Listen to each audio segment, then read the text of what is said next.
ចាសួស្តីពុកម៉ែបងប្អូនទាំងអស់គ្នាថ្ងៃនេះដែរខ្ញុំសូមធ្វើការបង្ហាញពីប្រភេទរទេះត្រីបង្វិលមួយឈុតចាដែលភ្ញៀវរបស់យើងគាត់បានកំងហើយមួយឈុតនេះដែរគឺយើងអាចអាំងបានទាំងមាន់និងត្រីចាបើសិនជាអាំងត្រីសុទ្ធអីគឺម្ដងអាំងឆ្អិនបាន7ចង្កាក់ចាហើយបើដែកបង្វិលមាន់នេះវិញគឺម្ដងយើងអាចអាំងបាន2ឬក៏3មាន់តាមមាន់តូចធំអញ្ចឹងណាចាហើយចំណែកគ្នាវិញយើងមានចង្អើមួយសម្រាប់អាំងគ្រឿងស្លាប់មាន់កោះមាន់អីផ្សេងបានទៀតចាហើយខាងក្រោមនេះគឺយើងមានទ្វាបិទបើកដាក់អីវ៉ាន់ឬក៏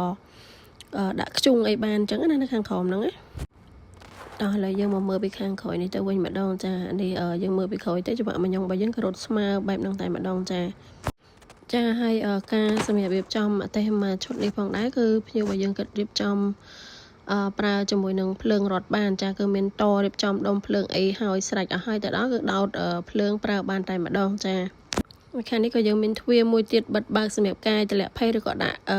ជ្រុញដាក់ចានដែកដាក់ខ្ជុងអីនៅខាងក្រោមហ្នឹងបានចាអញ្ចឹងសម្រាប់ពុកម៉ែបងប្អូនដែលគាត់មានតម្រូវការមិនថាប្រភេទរទេះមាន់បង្វិលទាបង្វិលត្រីដុតឬក៏អទេសគោដុតឬក៏បាយឆាមីឆាម្ហូបកំងអីហ្នឹងគឺអាចធ្វើការ